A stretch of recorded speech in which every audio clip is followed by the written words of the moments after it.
This is a 2003 Honda Element EX all-wheel drive automatic transmission. It is quite possibly the lowest mileage Element remaining in the United States, as they stopped making them around 2011-ish, maybe 2012. This one has about 20,700 miles. 20,727 miles. Now the way to tell a low Element is you just look at the seat. And there is no cracking on the seat, which was a huge issue for early Honda Elements. The seat material was water resistant, but certainly not crack resistant. So oftentimes you see them all cracked up. This is the two-tone interior. This vehicle originally belonged to somebody who did not have the use of their legs. So they would operate with a hand control. And when you're operating a vehicle with a hand control, you have one hand off the wheel, so you can't do this. So you just,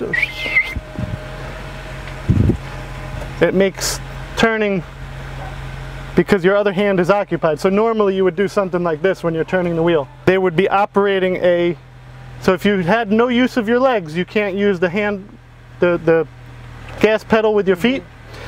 They have a lever here that controls both the gas and the brake. So their hand would be occupied, and this would give them the dexterity to do some robust turning. I love the interior of the Element. Most people who have seen my videos know I'm a big Element fan. You could be wearing a heavy rubber glove and still operate your controls, radio, heat and air conditioning. You have an auxiliary input to hook up your MP3 player, power outlet,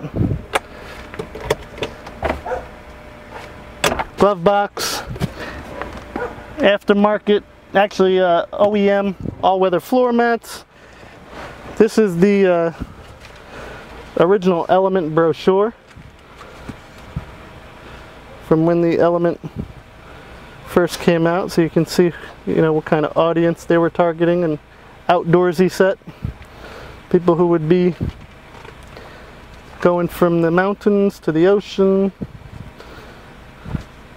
camping, hiking, kayaking, snowboarding.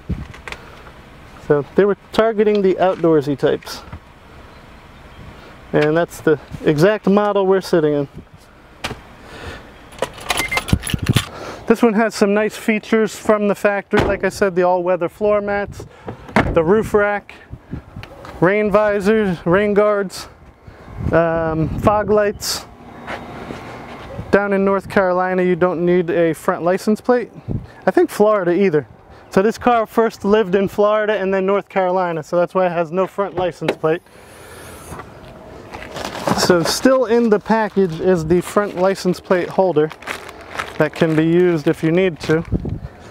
And the moonroof on the back that all the early four-wheel drive or all-wheel drive models had is removable. So you have a roof hatch storage bag that is still inside its bag that has never been opened, never seen the outside of its bag.